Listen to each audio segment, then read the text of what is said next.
if a company is already DFARS compliant, which is, they have already implemented NIST 800, 171, and now they're all ready to go.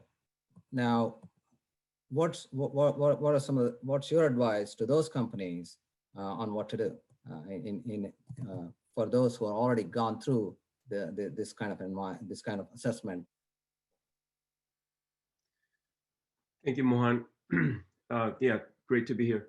Yeah, as Stacy kind of briefly talked about DFARS, let me get into it really quick. Because DFARS, I mean, that was a kind of the government's effort to protect, defense supply chain, which unfortunately is unraveling right now in the last few days, and we see how that comes out.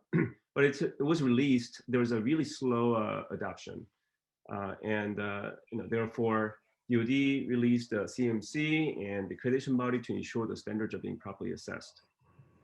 And as you know, DFARS lets you kind of self-attest to your contract requirements to the prime if you're sub, whereas CMMC is now requiring that you prove that burden of proof is on you, your entity, before you actually win the contract.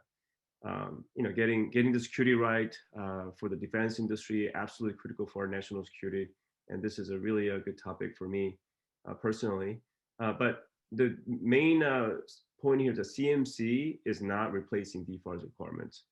And so for instance, if you're going to a cloud environment to meet DFARS requirements, as you know, that environment had to meet FedRAMP moderate or FedRAMP moderate equivalent. But also you have to meet, paragraph C through, I believe, G for forensic information and incident response, to do 72 hours reporting after breach for notification for DIBnet. But if you're going to level 3, and if you're currently DFARS, as Stacey mentioned, there's Delta 20.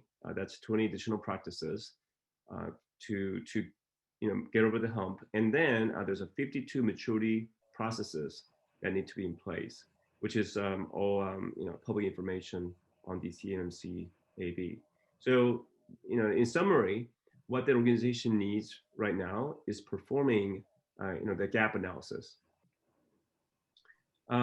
If you don't have anything at this point, and you're starting from level 1, but you have to be level 3, then it's highly recommended that you perform pre-assessment. Pre-assessment is for organizations who really don't even know at this point how to scope, whether you have a CUI or FCI, and understand the flow of those data, where that gets processed, received, and stored. You have to really have a keen understanding of that, so that how you can minimize the scope, and then be able to really choose what level you're going for.